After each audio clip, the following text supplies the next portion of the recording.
All right, let's get right into it. Today we're going to explore one of the most powerful and, frankly, one of the most deeply unsettling stories to come out of the Second World War. It's a story that holds a mirror up to a nation's soul. Imagine this: a country is at war, fighting for its very survival. And for its salvation, it turns to a culture, a people, a language that it was, at that very moment, actively trying to stamp out of existence. This is the story of the Navajo Code Talkers and the incredible paradox of a weaponized language. And this right here, this is the core of it all. It's a story of two completely opposite realities existing at the same time. On one side, you have a language that was being systematically erased. Children were beaten, their mouths washed out with soap for daring to speak the words of their ancestors. And on the other side, that exact same language becomes a strategic military asset, a weapon so powerful, so unbreakable that it would help turn the tide of the war in the Pacific. It's a staggering contradiction. To even begin to understand how this could happen, you have to start with this phrase. Let this sink in. Kill the Indian, save the man. This wasn't some fringe idea. This was the official motto of the United States government's Indigenous boarding school system. It was a formal policy, a philosophy of cultural genocide wrapped in the language of salvation. It meant stripping away everything that made a person who they were, their language, their religion, their family ties, to forcibly assimilate them. So that's our starting point, a nation with this deeply ingrained destructive policy. How on earth do we get from there to that same nation begging for that same culture's help? Let's unpack this. We have to look at both sides of this coin, the brutal reality of that government policy and the absolute desperation of a military crisis that flipped everything on its head. The boarding school system was methodical. We're talking about Navajo children, some as young as 5 or 6, being forcibly taken from their parents. They were shipped off to these militaristic, often cruel institutions hundreds of miles from home. Once there, their hair was cut, they were given new English names, and they were absolutely forbidden to speak Diné Bizad, the Navajo language. The goal was explicit: forced assimilation. The philosophy was simple and brutal: kill the Indian, save the man. This wasn't just about teaching English, it was about erasing a culture, and this policy created generations of trauma. So keep that context locked in your mind because it makes what happens next almost unbelievable. Okay, now let's jump halfway across the world. It's 1942, Pearl Harbor has happened, the U.S. is in a full-blown two-front war, and things in the Pacific are not going well. Japanese forces are advancing across island after island, and a huge piece of their early success was their incredible ability to crack American military codes. This was the crisis. U.S. forces were essentially broadcasting their plans to the enemy. Every code they used, no matter how complex they thought it was eventually broken by brilliant Japanese cryptographers. Now, they had more secure machine-based ciphers, but these were clunky, heavy, and incredibly slow.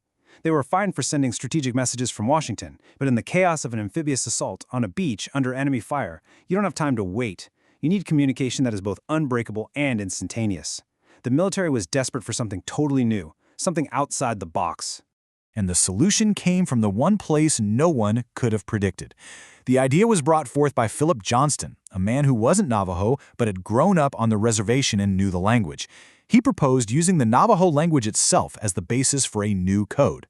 The very tongue the government was trying to eradicate, the language of the people being subjected to policies like kill the Indian, save the man, was now being proposed as the key to military victory. So you have to ask, why this language? Why was Navajo so uniquely suited for this? What made it so fundamentally impossible for some of the world's best cryptographers in Tokyo or Berlin to even get a foothold? It turns out, the answer lies in the very structure of the language itself.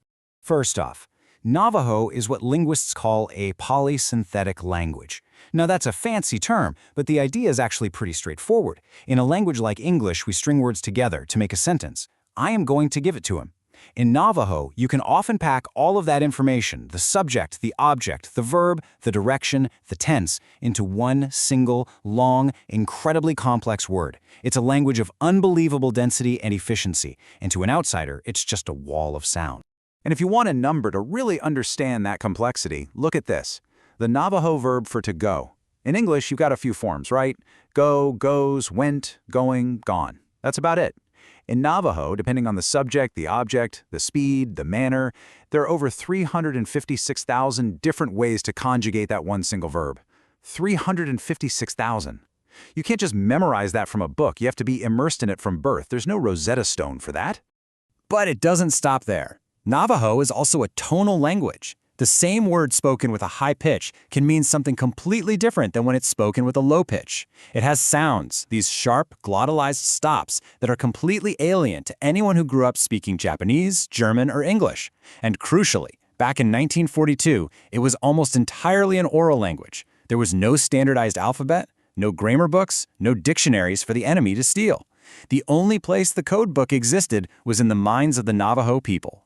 So the military brass are convinced. They greenlight a pilot program.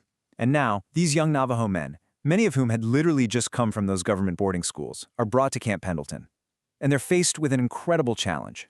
How do you take this ancient language, one designed to describe the natural world of the American Southwest, and adapt it to describe the brutal, mechanized warfare of the 20th century? This monumental task fell to a group of men who came to be known as the Original 29.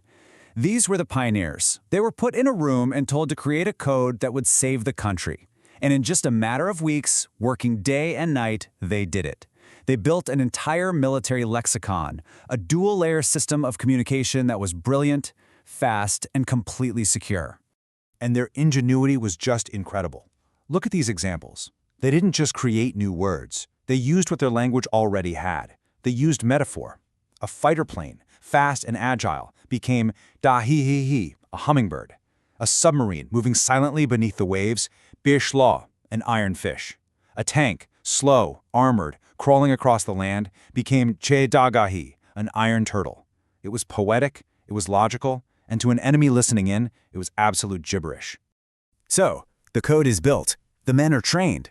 But how did it actually perform under the ultimate pressure cooker of combat? Well, let's see just how decisive this weaponized language really was on the battlefield. Because on the front lines, every single second counts. And there's no better place to see their impact than the Battle of Iwo Jima in 1945. This was hell on earth, one of the most vicious, costly battles of the entire war. The fighting was intense, close quarters, and victory hinged on the Marines' ability to coordinate their movements, call in artillery, and report enemy positions with perfect accuracy and speed. And in that hellscape, the Code Talkers were the central nervous system of the Marine Corps.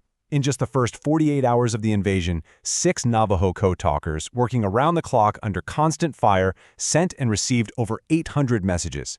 And they did it without a single error. Think about what those messages were. Enemy machine gun nest at these coordinates. We need mortar support. Now, move the line up 50 yards. Life and death in every transmission.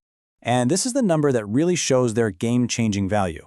A single, short message sent using a standard encryption machine of the day could take up to 30 minutes to encode, transmit, and then decode on the other end. A Navajo Code Talker could receive that same message, translate it in his head, speak it into his radio, and have the Code Talker on the other end translate it back, all in about 20 seconds. We are talking about 20 seconds versus 30 minutes. In a firefight, that is the difference between taking an objective or being wiped out. 20 seconds versus 30 minutes. That's how battles are won. And you don't have to take my word for it. Major Howard Connor, the signal officer for the 5th Marine Division at Iwo Jima, said it plainly. If not for the Navajos, the Marines would never have taken Iwo Jima. This wasn't just a helpful tool. It was, according to the men who were there, the single most important factor in that victory. The speed of 20 seconds versus 30 minutes made that possible. The code was never, ever broken. So the war ends, the ticker tape parades happen. But the Code Talkers, they came home to silence. They were told their mission was top secret and that they were forbidden to speak of it to anyone. Not their parents, not their wives, not their children.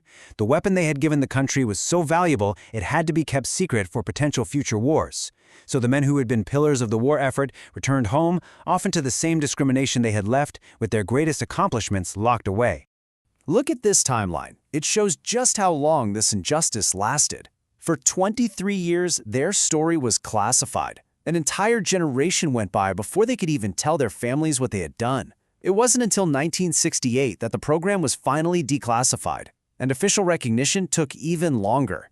It was nearly 60 years after they first enlisted that the original 29 were finally awarded the Congressional Gold Medal, the nation's highest civilian honor. Many of them were no longer alive to receive it. And that brings us right back to where we started, to this profound and enduring paradox. Their language, the one their government tried to beat out of them, became a vital strategic asset. These men served with incredible patriotism and honor for a country that was actively perpetuating injustices against their people. Their heroism on the battlefield is undeniable. But that heroism doesn't just erase the trauma of policies like kill the Indian, save the man. Their story forces us, it demands that we confront the most uncomfortable parts of our own history. And so that's the question we're left with. It's a heavy one. What is the debt a nation owes when it weaponizes a culture it tried to erase? What does it mean when the thing you tried to destroy becomes the thing that saves you? There are no easy answers here. And it's fascinating. When we did our explainer on the Enigma machine, we talked about a code based on complex German engineering. It was a battle of machine versus machine. But this was different. This was a code based not in gears and rotors, but in culture, in spirit, in a people's very identity. It was a human code, unbreakable because the language was inseparable from the people. And it forces us to ask what it truly means to serve a country, and what a country truly owes to those who serve. It's a question we're thinking about long after this is over.